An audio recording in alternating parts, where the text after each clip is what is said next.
Welcome to What's Important to You, a podcast about purpose, passion, and the things that truly matter.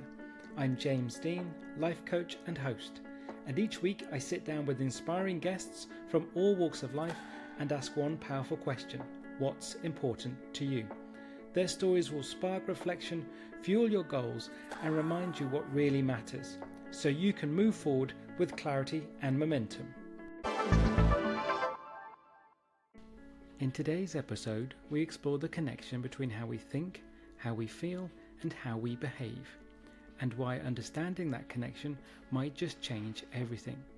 We dive into the power of cognitive behavioural therapy, the role of values in our everyday lives, and the emotional toll of feeling out of alignment, whether in work, relationships, or within ourselves.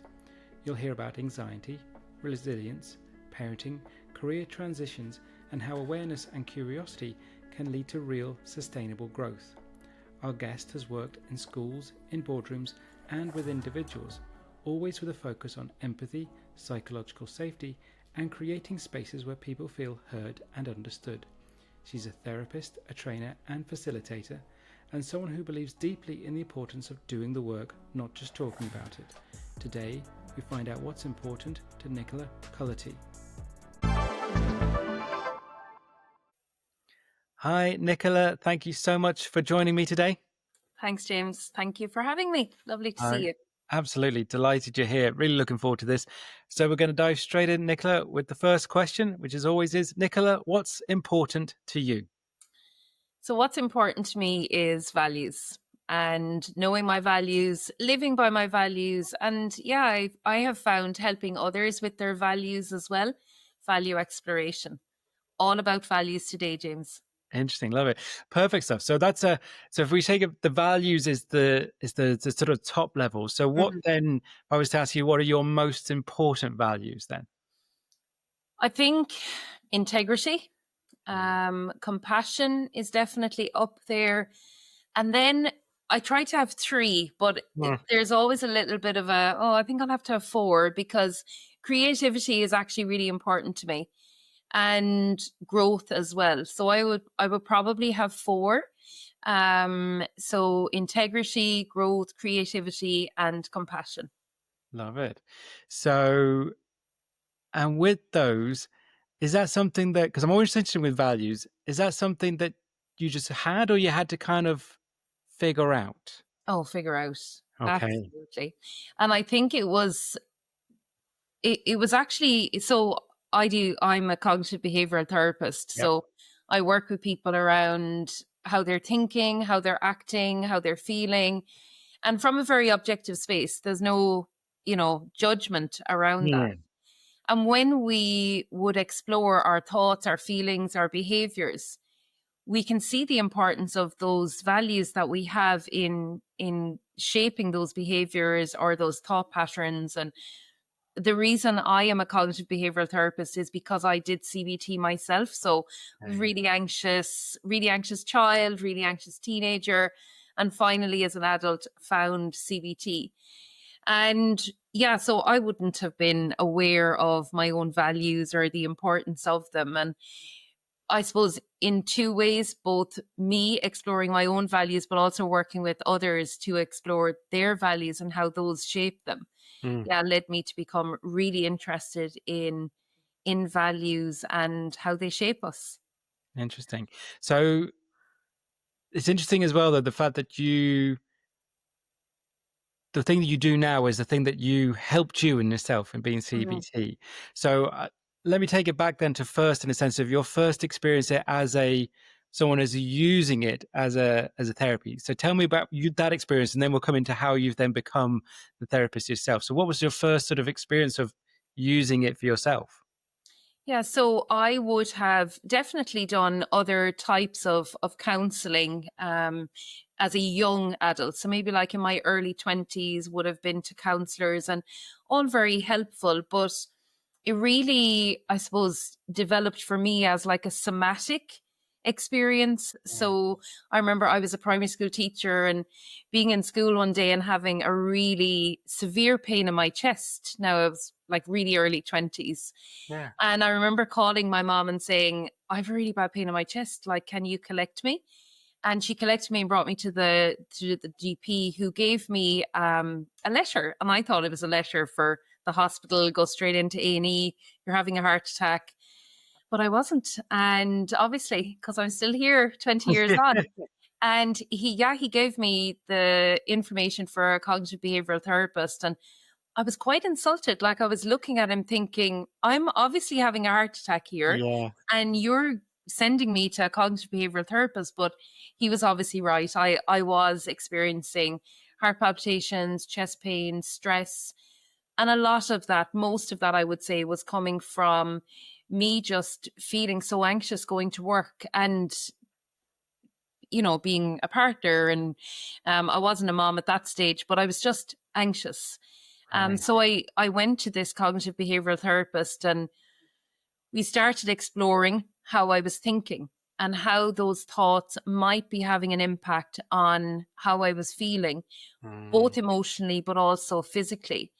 And yeah, it completely, I suppose, first of all, it didn't change my life straight away, but it just brought my awareness. It just turned up that awareness dial so I could experience looking at my thoughts in a more objective manner. So rather than just believing them straight away, I started considering, oh, look at that thought there. Is that actually true? And just providing, I suppose, a little bit of space between having the thought, believing it, and actually looking at it more objectively. Interesting. I know of, I suppose, in sense of cognitive behavioral therapy, in a sense I know of it and a bit of it, a little bit on it. I don't know probably a huge amount about it. So, because you said that you went to other sort of counseling and other types of therapy. So could you, for myself and then for the people watching or listening, give me a bit more of what it specifically CBT is? So CBT explores the connection between your thoughts, your feelings, and your behaviors. Okay. And we also throw in those somatic elements like your physical symptoms as well. Yes. So we look at how you're having the thought, and maybe there's a pattern there. Maybe it's a negative thought pattern. Rather than using negative, I prefer to say unhelpful. So if I wake in the morning and I think, oh, I don't want to go to school, then that's not going to help me if I have to get out of bed and go to school. Now, it's not as simplistic as just changing the thought and then you're going to hop out of bed.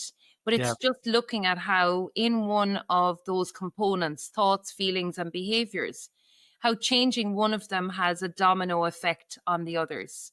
So what is the relationship between the thoughts that I'm having and my behaviors or how I'm feeling? But also, how are my behaviors impacting how I'm thinking here? And do I have maybe unhelpful behaviors? Maybe I'm feeling anxious, so I avoid scenarios or situations. And that will then reinforce that negative cycle that can happen when we feel anxious. Okay. So very much, because I think when looking at, we see your logo in the background is the circular thing. So it's not necessarily just, they can all impact each other. So there's a circular motion in the sense of could the behavior could affect the feeling, the thought, so it's not necessarily just coming from one thing. And you mentioned there a couple of times somatic in a sense of the body sensation. And it's really interesting because I hadn't really necessarily, again, heard that term before. And then just a couple of weeks ago, I had another lady on who's so it's funny how the sort of, as they call it, the familiarity complex. You hear it once, you hear it again. So I'd love to know how, because hers, that lady's sort of position from somatic was probably different to yours. So how does it come into play in CBT, that somatic aspect? Yeah, so we have a thought, and the thought is, let's just say, going to make us feel more anxious. So let's take that example of maybe a teenager who wakes up in the morning and thinks, I don't want to go into school today. And maybe they're experiencing peer issues, or maybe they have some anxiety around the social aspect of school. And they think, I don't want to go in. I have a presentation. They're going to judge me. And that thought is enough to set off that feeling of anxiety. And then the behavior that comes from it in that cycle is I want to avoid. The somatic element comes in because the brain can't tell the difference between what's real and imagined. So when we lived in caves and we went out picking berries and there was a bear and we got a fright and we ran back to the caves. And to do that, we needed the adrenaline, the cortisol, and that the body changes to happen. So if you think about a time when you felt nervous, James, you heart racing, you would have ran away from the bear. Yeah. And it's the same feeling. Sometimes even just thinking about something can actually cause that anxiety cycle to start and the somatic elements to start, the heart racing, short breathing. So in CBT, we look at how our thought can actually set off those somatic symptoms. So by changing the thought and maybe working a little bit with the somatic elements as well, we're looking at reducing our those levels of, the quick breathing, or we're trying to use switching techniques so that the body, when it does check back in, it says, oh no, hold on, her breathing is actually slower. There isn't a bear. And then it returns to that kind of, normal respiratory kind of cycle again. Yeah. Because this is obviously going back to that first story you shared where you were the teacher and you had those pains in your chest, the convincing of yourself that you were going to have having a heart attack. So is an element at which you weren't, and obviously you get given to go to this therapy. Is a part of this when you were the person going to therapy and now as a therapist, the awareness of this for people, because their assumption is that there's something physically wrong with them because they're having the physical reaction. That's the sensation, whatever it is, whether it's pain in the chest, that sort of panic attack feeling. Is it first trying to get people to connect the fact that it's a mind-body thing or a feeling thing? Is that the first thing you have to work on? Yeah, we build awareness because we can't change what we're not aware of. But also a really important element of CBT is the psychoeducation. So it doesn't mean I don't feel anxious anymore. Okay. It means that when I feel that anxiety or that anxious feeling, which we all feel all of the feelings, and we need to allow ourselves to feel all of the feelings. But how do I do this in a way where it doesn't stop me then from doing? So let's just say I'm like, oh, I'm doing a podcast or I'm doing a big talk and I feel anxious about it. Then how do I do this in a way so that the behavior doesn't reinforce it? So the psychoeducation piece, knowing, okay, well, I had a really busy week, feeling a little stressed. I didn't get great sleep. So that is going to have an impact on how I'm feeling. So that psychoeducation piece is a really key component actually of CBT as well. Yeah. So it's not trying to eradicate the sensation. It's not the simplistic perspective would just be to quote unquote fix it. You know what I mean? So it's not about that. Okay.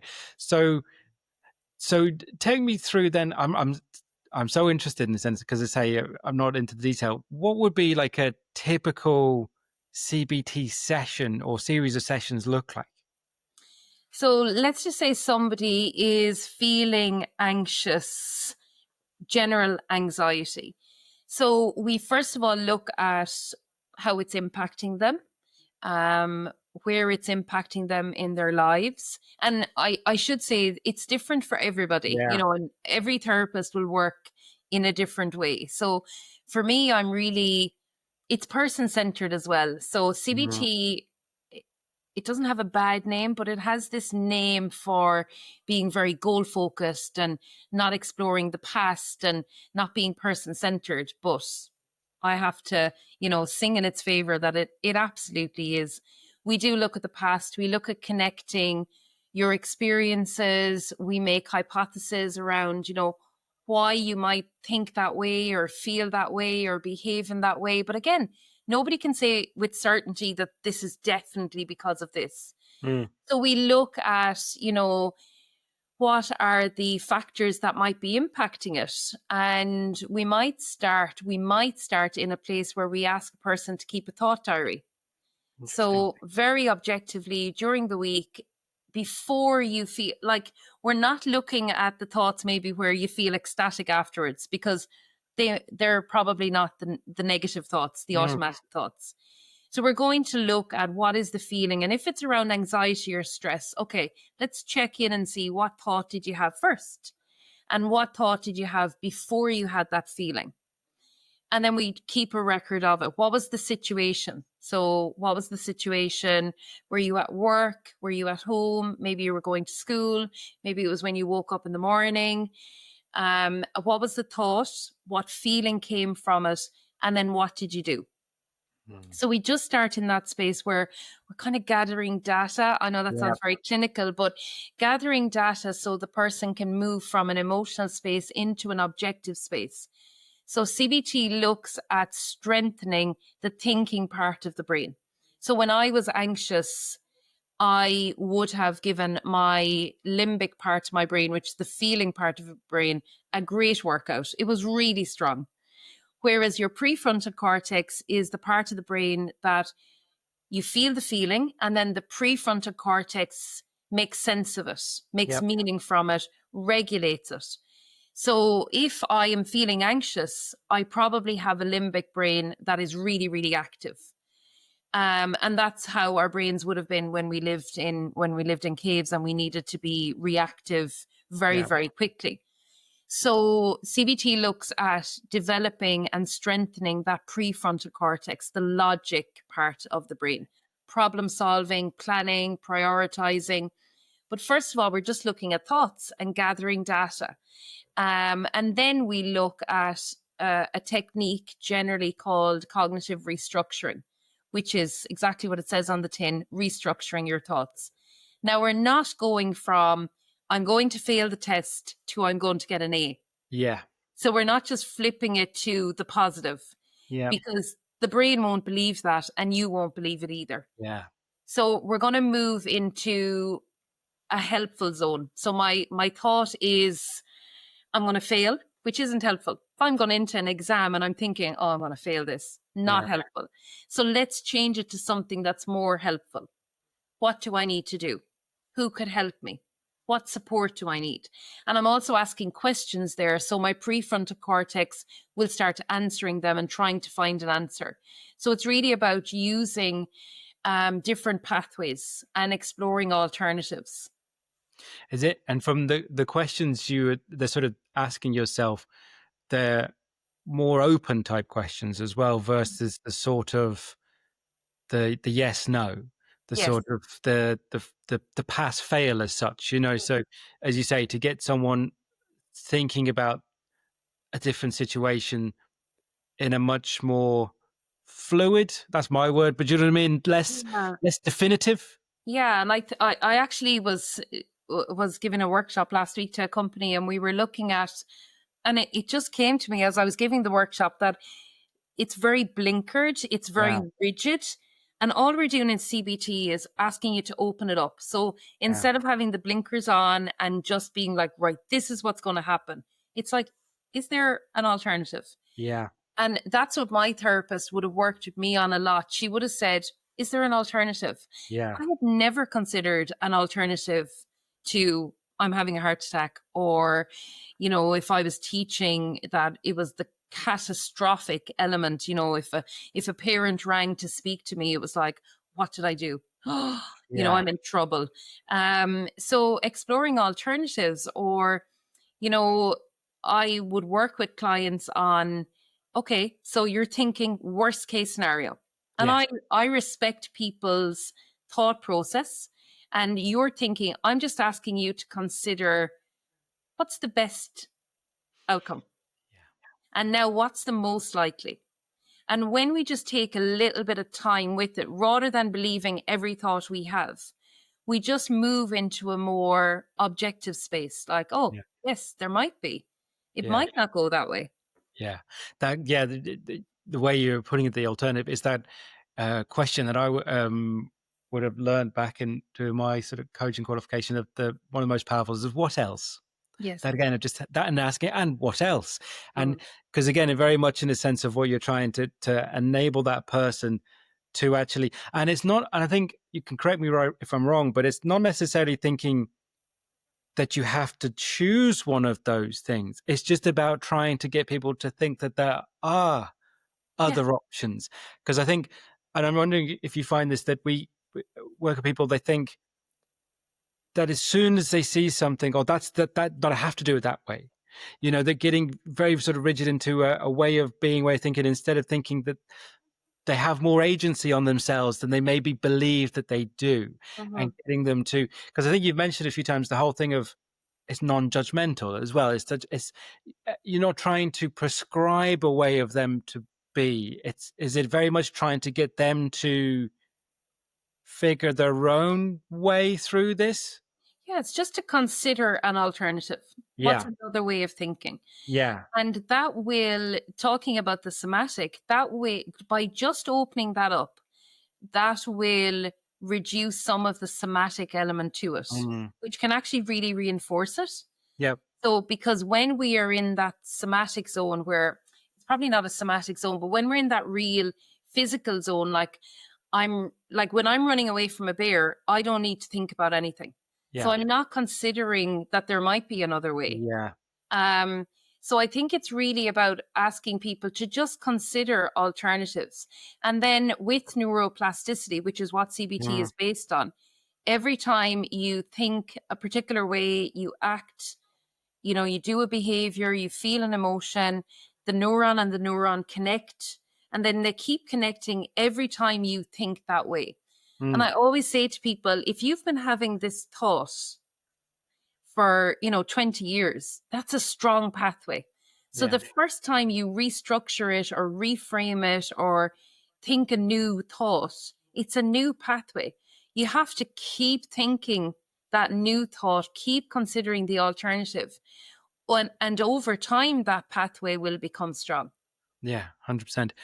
And because obviously when you're, for yourself personally, or when you're working with someone the first time, those first few sessions, or working with someone who's new to CBT, and they go and they have that sort of physical response like you did initially, and when they come to it, say the next situation they're in, where they can almost feel it coming on again, what sort of, are there any techniques that you help people with to sort of, when they're in the moment, to kind of catch themselves in it, to kind of bring themselves down? Because it's, as you say, it's a long process to keep changing the way you're thinking for your behaviors. But I'm sure people are still, when they're going through those anxious moments, are there any tools or things that you use for people to help them recognize when they're moving into that situation? And that's where I think the thought diary comes in. Okay. So when they bring the thought diary to the session, then we're exploring what kind of situations. So we're looking at the situation that brought up these thoughts. Yeah. So the next time you're in a similar situation, here's the psychoeducation, we are going to know that might be somewhere where I might get those thoughts, and then catch yourself having them. But it really is about, I suppose, building awareness so that we're more aware that we're having the thoughts. And that, for me, I have seen the best results when we write down the thought. When we write down the thought, and then we can move to a place where we're changing it, but just bringing awareness to it by, oh yes, there is that feeling. But we have to link them as well. Yeah. So how do you know you've had an anxious thought? Like, where do you feel it? What kind of behavior do you have? How do you know you're feeling anxious? And it might not just be anxious, it might be sad or angry or any of the emotions that we might be uncomfortable with. And it's not about, you said this, and I'm so glad you said it at the beginning. It's not about us changing our emotions and not feeling it. It's about feeling the emotion and knowing that we feel the whole range of emotions throughout the week or the month or or the year, and being able to tolerate them, being able to manage them, and being able to regulate that emotion. I think that's, really important for us to be able to notice the emotion, regulate that emotion, because if we don't regulate it, it moves into the behavior zone where it might stop us from doing something that we wanted to do. Yeah, absolutely. And I think because that sort of anxiousness feeling of, you say, preventing yourself from doing something or stopping yourself from doing something, and from want of a better word for myself, but sort of starting to hide away from doing anything because of the constant worry that it's going to make you feel bad. But there's also, again, thinking of that alternative thing. Mm. Is there an element of people almost not being aware of the positive side of things, the good that can come out of stuff, because the negativity is having such an impact, and that, physical and themselves, and the anxiousness, that they're almost not considering that there could be a positive emotion as well. Yeah, I think there's an element of obviously the negativity bias. So our Yeah. brains have this negativity bias where it it's our brains do so much, Mm. but at the end of the day, its main role is to keep us alive. Yeah. And it will do whatever it needs to do to keep us alive.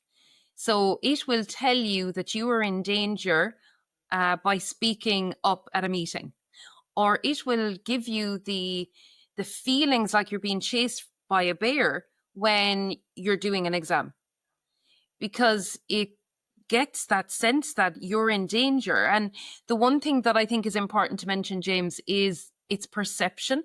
So Mm. you might go into an exam and you might think this is grand. It doesn't make me anxious. I might go into an exam and think I'm being chased by a bear. It's not actually the situation that Yeah. causes the anxiety. It's our perception of that situation that causes that feeling of anxiety or fear or anger. And yeah, I think CBT asks us to move more into the part of the brain that is helpful for us. I know the limbic part is obviously helpful, feeling the emotions, Yeah. but regulating those emotions and how am I feeling? Why am I feeling this way? What can I do? What is it about this situation that makes me feel anxious? Mm. Is there an alternative? Yeah, absolutely. So because you mentioned at the very top in the first answer of the question was about values, and yes, then you said of how you then um, understood and started to develop those values. Did that come from you going through CBT? Is values a part of this? Yeah, I think so. I would see for myself, and I don't think I realized it at the time, Yeah. but I think one of the emotions that, along with anxiety would have been maybe frustration. So if I felt frustrated, um, a lot of that came down to my values Mm. and seeing that actually somebody else has different values to me and I'm feeling frustrated with that and not knowing that, and I think that comes up a lot when I work with individuals or teams in companies who would talk about like values, or sorry, not values, the frustration element. Like, I'm so Yeah. frustrated, and it's like, what are your values? And I do think that's really important for us to be aware, what are my values, and then seeing that I'm feeling frustrated because actually you don't have the same values as me, and that's okay. Everybody can have their own values. They're really, really personal. But I definitely have done a lot of values work myself with CBT, and I see it a lot with my clients, but also, when I'm working with other organizations as well, that the values comes up. Mm. Yeah, and what you're saying there, in the sense of when we get that sort of element of uh, frustration or disagreement, I'm even doing it sort of that sort of Yeah. against the thing, is because the realization that there's that misalignment in some way, Mm.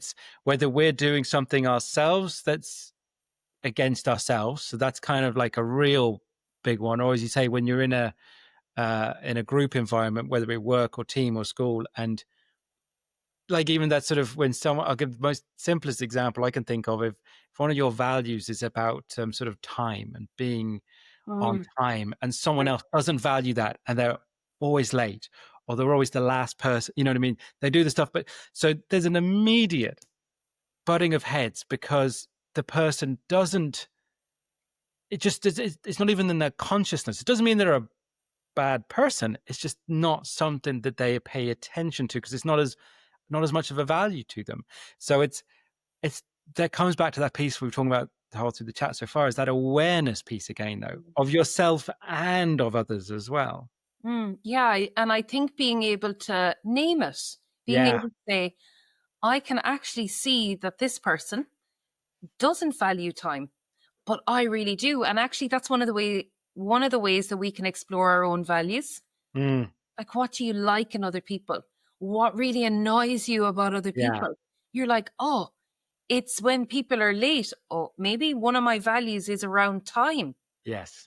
And then being able to, sit at the social event and be like, okay, they're late. I value time. It's one of my values. They don't value it. But knowing that can be really helpful in relationships, in, work with your colleagues, maybe even with your family, knowing that people have different values. But also, we can make choices then based on that. So you said there about, the kind of like, I think it's like the locking of horns, where it's either with somebody else, maybe, okay, there's a misalignment there. And whether that's in a relationship or a friendship, I have to choose now. Or maybe it's with myself, I feel misaligned in some way. Maybe it's with my values. So maybe I'm not choosing to do things during the week that align with my values. Maybe my work doesn't align with my values. And I know that it's not easy to move career. I've done it myself, and it's incredibly difficult.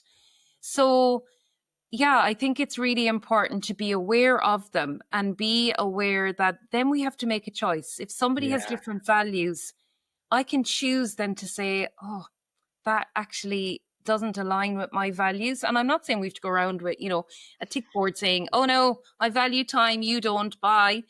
But we can make a decision saying, okay, you know what? They have a different value, but I like their other values. And that aligns with what I want in a friend or a partner or whatever the case may be. But we can then make a choice whether actually that really is in misalignment for me, or out of alignment. So I might make a choice around the friendship or the relationship based on that. 100%. And you just mentioned it then, which brings me on to it as well, because the fact that you said you were a teacher into teaching, and now you do as the CBT yourself as therapist. That I'm really interested as well in the sense of that transition from one career to the other. So tell me about that. Yeah, so I had been teaching for about 15 years, and I got to the stage, I tell this joke where, I would ask the class, have we not done the mountains in Munster already? And they would say no. And I'm like, oh God, it's just because I've done it for the last 14 years that I think we've done everything already. And then I had this wonderful opportunity. I was working in a deaf school, so disadvantaged area, and wonderful area. It's very local to me here. And I became a homeschool community liaison. And this role within the school is to be the positive face of the school. That's what it's called. And you're basically linking with parents and linking with families so that they have a really positive experience of coming into school. And you do home visits. And I suppose the idea behind it is that through them having a positive experience at school, maybe they've had a negative one already. Through them having a positive experience, that will trickle down to their children, and attendance will improve, retention will improve, and also their engagement and participation. So I had this wonderful opportunity to do HCL, and I just loved it. And I had never considered doing anything else. I did love being a teacher, loved working with children. Yeah, absolutely adored it. And then just, it probably sounds cliche, but working in a supportive role where I got to hear people's stories, see education from a completely different side, an alternative that I had never considered. And I just, I loved it. And I decided then in 2017 that I would do a counselling skills course. I had done maybe 3 years of the HCL, and I thought, I don't know that I can go back into the classroom now. This has shown me another world, basically working with agencies, working with organizations. And it really, I suppose I was really passionate about bringing about change. So I did counselling skills, and then I went on and did the master's in CBT, and actually very quickly decided that I would not teach anymore. So I moved very quickly. I think I did maybe about 2 years of job sharing where I taught during the day, and then I would be off for a week and I would have clients and do my workshops, and I do a lot of webinars and training. Yeah, and then after 2 years, I said, burn the boats, as Matt Higgins says. I didn't, I decided that I wasn't going to go back to education, that this would be something I would do. So I wasn't going to take a career break. Just for me, I did kind of want to have that break from it. And if I decide in the future to go back to it, I can consider it then. But I decided to leave. Very interesting. Very cool. And I find it's interesting because it's following some of the stuff we were talking about. You even said it yourself, you didn't even consider there was an alternative. So I find that quite interesting because it kind of comes into what we've been talking about in the whole thing of the therapy as well, that consideration of thinking something different. And tell me then, because you've gone into it for doing it for yourself as well. So tell me about the whole thing of thinking, I'm going to do this as a sort of a solo, an entrepreneur, setting up your own business. Tell me the thoughts behind that, or the challenges, triumphs, all those sorts of things. How long have you got? I know. Funny thing is, I was actually working. So when I did my master's, you have to do, your clinical hours. So I was actually working with the therapist so when I would say to my clients, I have sat in that seat, I had literally sat in that seat. So I had moved. It was such a strange experience that first time walking into the office and sitting in the therapist chair. Yes. Am I in the wrong chair here? Yeah. So I was working there, but then the pandemic happened and she moved out of the office and she moved online. And I really had to make a decision. Would I, I did have, some clients. What would I do? And then I had been asked to do a little bit of training around building relationships. And once I did that training, I just thought, oh, this is something I really love doing. Flexibility. My children were, like in maybe 4th class, 6th class, maybe a bit younger. And just being here, being flexible, even though I was actually teaching in their schools. So I was still with them all day. Yeah. But being more flexible, being able to work for myself, being able to create. This is when I discovered that one of my values was creativity. I had never considered that creativity was one of my values. And working with organizations around values and people, individuals as well, I started really thinking about like my week. What did I really enjoy this week? And I love, working with clients, but really love being creative around, a workshop or a webinar or some kind of training. And that creativity, that's when I discovered that value. But challenges, I mean, there are too many to mention. I went from teaching, being paid every 2 weeks, being paid for my summer, being in a pensionable job, being in a very set, secure work, to how many clients will I have in a month's time? What work will I get this time next year? What if they don't like the workshop tomorrow? What if they don't get me back? Well, a lot of what ifs. Yeah. And I live CBT every day. So we all have negative thoughts, the what ifs, the, oh God, those worrying thoughts, especially when I think you're an entrepreneur and you're on your own, you're solo. You just have to trust and you have to work at it. And, I have to use my values. So I use them around integrity and compassion so that people come to CBT and they feel like they are being listened to and that there's great empathy. But also then, being creative around, okay, I get to be flexible in my work and I get to decide what training I want to give in September and bring out new webinars and new workshops. And I think maybe there's a value around that trust, trusting that I can do it and that I've done it now for the last number of years. And it's given me great opportunities and having faith that it'll work out. It has to. Yeah, no, yeah, absolutely. No, love it.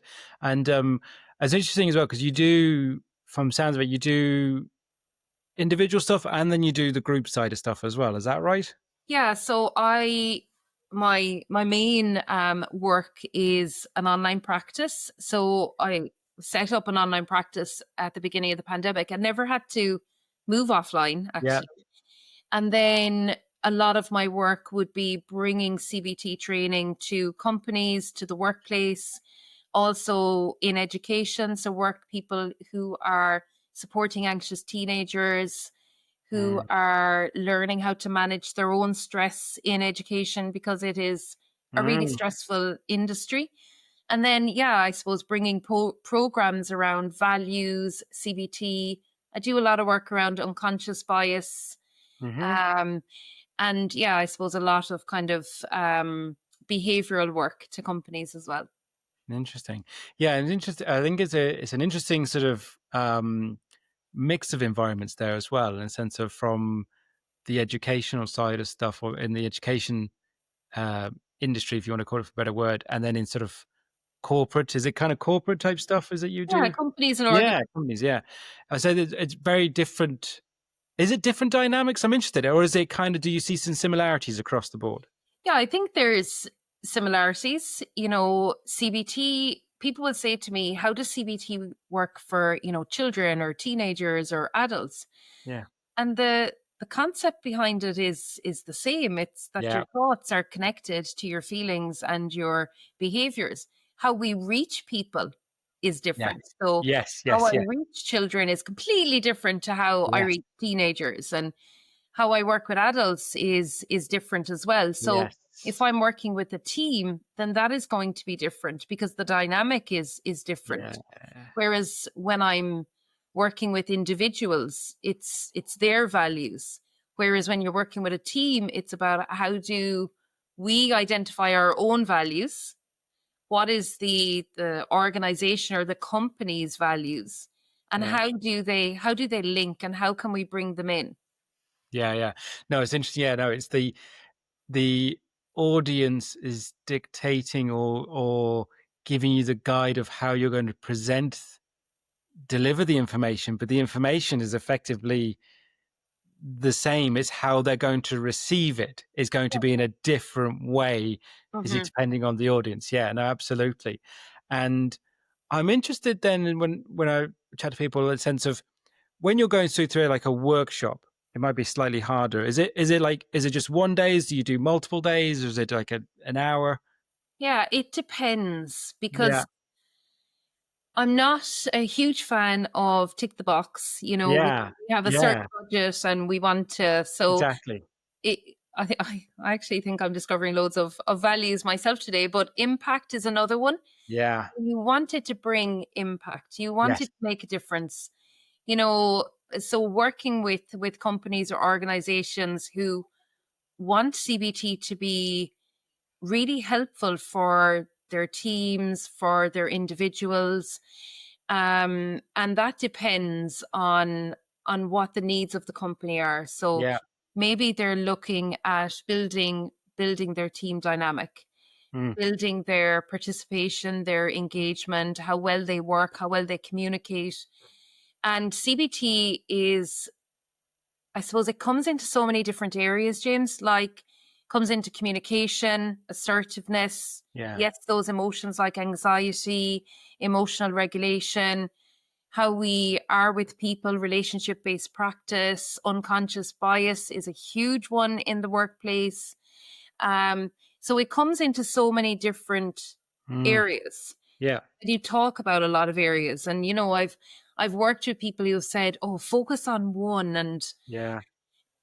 I prefer to talk about or work with companies on a few different areas where CBT can go in there. But sometimes, a company will say, we have 3 hours on this particular day, and I will check in on their needs, and I will, design something then based on what their needs are. Or sometimes, they will, look at the brochure, look at my offerings and say, this is actually something that would really work well with us at the moment.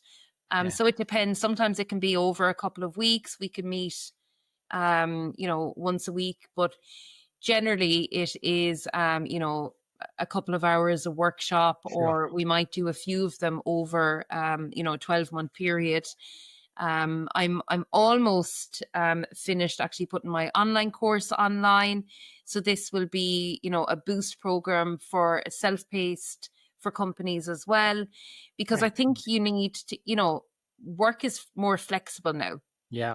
And I think what you offer to companies, we have to be able to adapt it. So some companies, if it's a small company, they may not have 3 hours where everybody can leave the building and go to the hotel, or me come in for 3 hours and the place shuts down.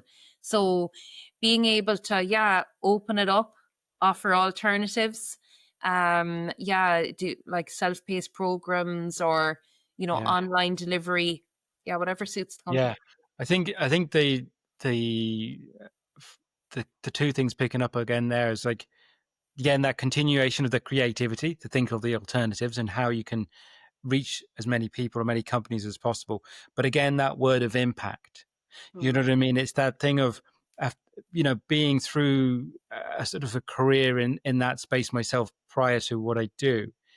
It's, as you say, and trying to avoid that tick the box thing of this is what's the real, and it's the real sort of benefit of them experiencing a session or multiple sessions with yourself, that it has not necessarily.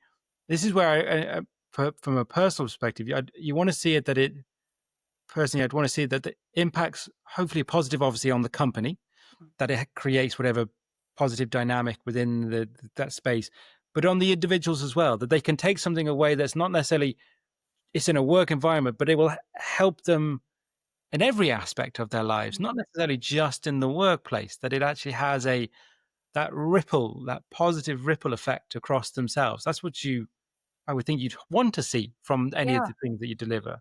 And, it's probably from, the values, or knowing that, at the beginning, I did that today and it really felt very tick the box. Sure. And I'm not sure, like, I hope people got something from it, but when you create something that really suits the needs of the company, and that might take a little bit of exploration as well, because, like, what are our needs? I'm not sure, is a company going to ring you up and say, I think we need to explore our values? They may not do that. But when you're able to say, okay, what's showing up for you? Yeah. What is it like? And when you're able to, I suppose, gather that data and then create something, that's where the impact is, I think. Yeah, absolutely. No, 100%. No, I think it's also what I've learned from even chatting to you so far is the fact that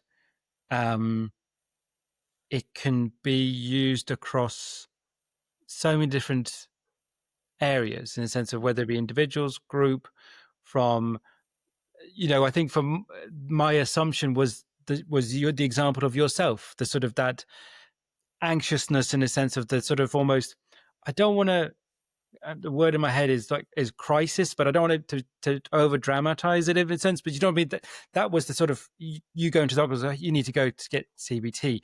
But I suppose it's again the layering of it, that it can be used for someone that's not necessarily experiencing at the moment, or they're not as it may be on that scale of extreme, but that it can help anyone, because it's also that thing of, you said it earlier, I think it's one was perspective, but it's also relative to individual. So someone might be to the point where they feel like having a heart attack, but anxiety to someone else might just be that they go quiet. Do you know what I mean? So it's all relative to the individual as well. But it's the fact that this therapy can be, it's a broader spectrum than I would have maybe believed or assumed is what I'm putting. And I think my anxiety would have been what I would consider low level all the time. So it was low level all the time, and it, you know, built up over time to where I started feeling it. The thing that I would say is CBT right now, so I don't have high levels of anxiety. I don't have low levels of anxiety either. So I've completely changed how I view things. So we all have automatic thoughts. You know those thoughts, James, that come in like, oh, what if? What if? Yeah. They just come in and we don't have control over having them. We just have control over our response to them. Yeah. I noticed that. So I noticed the thought, but I then view it differently, or I view the situation differently. So CBT can be used by everybody, whether you're experiencing low levels, high levels. CBT can be really helpful for assertiveness, for, you know, helping you to manage your emotions. All of these things we all need to do on a daily basis. And it's actually, you know, recommended by NICE, you know, the National Institute for Clinical Care and Excellence in the UK. They recommend it as like a self-help. Yeah. Obviously, if you're experiencing levels of anxiety that are getting in the way of your daily functioning and they're having a real impact, of course, working with a therapist is going to be better. But you can do CBT. You can get workbooks. You can get, you know, downloadable material online where you just keep a record of your thoughts. You know, you can use journaling, reflection, using the activities, planning your week to align with your values. All of these activities we can do on a daily, weekly basis. And you don't have to have anxiety to use CBT. Yeah. Yeah, exactly. And that's the a really, it sounds obvious now, but I think it's a really important thing to echo, that for any of these sort of uses or therapies or modalities, is you don't have to wait until you think that you're in a point where you need it. It's as you say, it's all accessible, and it can absolutely enable you to achieve whatever it is you're looking to achieve. I think sometimes when I've spoken to people, they get that relativity thing of like, they don't believe they're in a position where either they think they need it, or worse, that they don't think they deserve it, or they put themselves on a sort of, again, this hierarchy. Well, I'm not as bad as my friend over there who's really, so I don't, you know, so taking themselves out of it, where it's like, well, it could help you in certain things. It's like, you don't have to be that awful word of broken to be fixed. It could be used as something to keep you as you are, or move you forward. So I think it's a really, to sort of democratize it. It can be something that can just be used. Absolutely. Love it. Nicola, I always love to ask my guests, because I'm fascinated with quotes and phrases and how they can be a positive influence on us. So what's a quote or phrase that's important to you? So it's Theodore Roosevelt. Brené Brown is the person who I would say has had a huge influence on me. And she speaks about this. So would I have known it without her? I'm not sure. But he says that it's not the critic who counts, not the man who points out how the strong man stumbles or where the doer of deeds could have done them better. The credit belongs to the man who is actually in the arena. Yeah, no, I love that. And I, again, hugely admire of Brené Brown. I think I've got all her books behind me somewhere down there. And that same quote again, when she shared it, when she first discovered it, it's so powerful. Yeah. And so tell me then a sense of, because otherwise I'll just talk about how I find it. What was it about that? Because obviously the paragraph keeps going and it's It does. going into machine. Yeah, it's fabulous, fabulous speech. What was it when you first came across that through, is it from Brenny's work? How did it kind of really impact you? Yeah, I think one of my values being around growth and my own growth. And you know, you mentioned there a few minutes ago about people saying that they don't deserve it, or they Mm, don't need it, or they might be taking the slot of somebody who's more deserving. mm, And self-compassion is a huge part of yeah. CBT. And for me, it's something I really have to work on. So, like, I always give myself credit. I don't give myself credit all the time, but I do give myself credit always for getting in the ring, getting in the arena. So, I have, changed careers, and I haven't let the inner critic like stop me from doing things or imagining that I'm able to do it, even though the minute an opportunity comes my way, I will often go, that part of me that's like still 15 will say, oh my God, like, what do you think you're doing? A solo entrepreneur? Like, who are you? But yeah, I think it's really important to get in the ring and to do things. And even if you're climbing over, getting into the ring and you feel really anxious, it's in the doing that we change that emotion. And it's in facing those things that are really challenging. And I've been there, facing things that are really challenging, but not letting it stop you from getting into the ring. I think it's, yeah, brilliant. Love it. Absolutely. 100%. Yeah. And I think, I don't know about you when you may have first discovered it, but I think when I first read that or got into sort of Brené's work, it's that sort of funny thing of serendipity, and sometimes in sense of timing and stuff. It's like when you see or hear something, the time that you need to see or Mhm. hear it. And and that sort of, and I think it's that thing again, and when I talk to people on the show or talk to people from a coaching perspective, is that showing up piece again, and it's just each day, whatever it is, and again the relativity thing, what you're showing up versus someone else's is different, and it's not to minimize your version, because it doesn't matter. Again, it's that non-judgmental piece that you talked Mm. about earlier. It's we because then we're falling into the comparison perspective as well, and when we if we think about what the other person does, we'll never do it ourselves. So it's a hugely impactful piece, and I really thank you for sharing it, because I'd actually, for all the people, I don't think anyone's ever shared it before, so I've got to 90 odd episodes, I think, actually. Yeah. Yeah, so this is actually, I meant to say this earlier, this is the 100th episode, Nicola. Oh, yay. So, yeah, so it's even better, that serendipity, that it's finally been shared on the show. So no, thank you for sharing that one. So the other question I like to ask everyone is, who have you been your biggest influences? I think professionally it would be the work of Brené.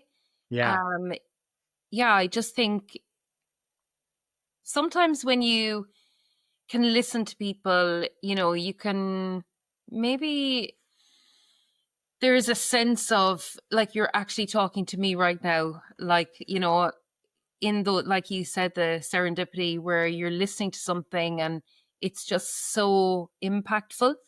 I just think her work, and because it's all around kind of emotions and her own experiences and relatable, yeah, and she would be somebody that I would be hugely influenced by. And obviously she quotes the data a lot, and yeah, I think my prefrontal cortex loves the fact that it's like data based. yeah, So she's amazing, and I love that she brings her own aspects into it, her own life. And I try to do that in my own work when I work with people, whether it's I'm giving a talk or I'm working with an individual, so that I can share some of my story, maybe, so that mm, it gives people hope.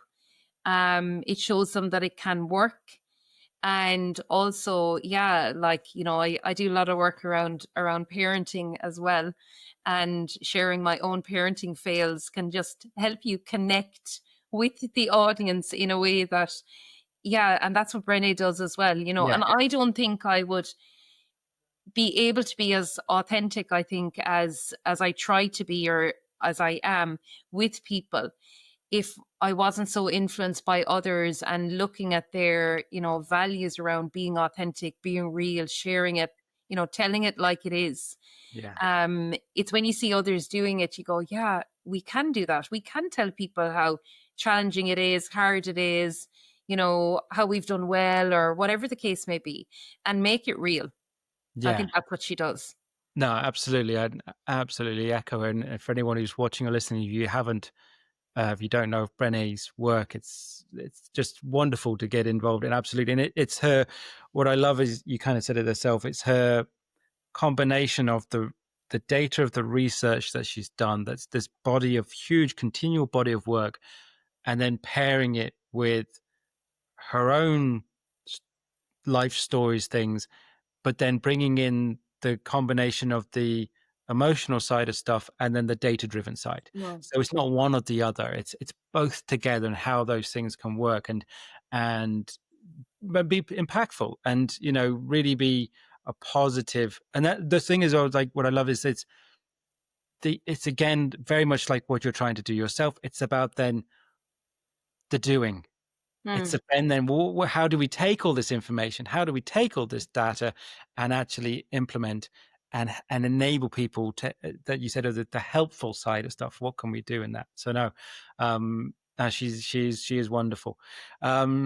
Nicola, it's been an absolute pleasure to talk to you. I've really enjoyed it, and I've really loved it, and I'm sure you weren't disappointed to tell me everything about CBT, because I learned so much more about it than I did before. So thank you for sharing all of that. I have one more question for you before I let you go, which is, Nicola, what's important for your future? Oh, that's a good one. I think connection, and I Mm, lots of connection in terms of connecting with people, connecting with my values, connecting my past, my present now with my future. I think that's really important, because when we show up on a given day, we're showing up as who we are right now on the 20 whatever of May. yeah, But we've all those other parts to us, and being aware and connecting with those parts of us as well, like the 15-year-old part of me that still feels anxious and says, don't do that, that'll be scary.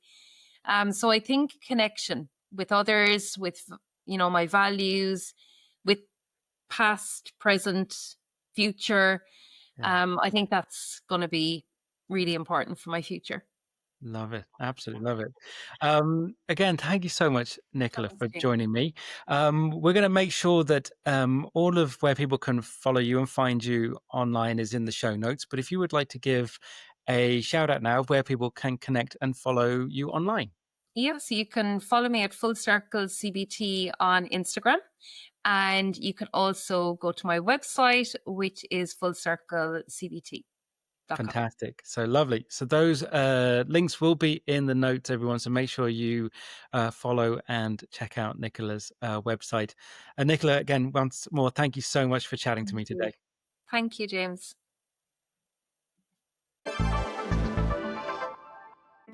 Thanks for listening to What's Important to You. If you enjoyed this episode, follow or subscribe wherever you get your podcasts. And if it resonated, share it with someone who might need it too. I'd love to hear your thoughts. Leave a comment or ask a question, and let's keep the conversation going.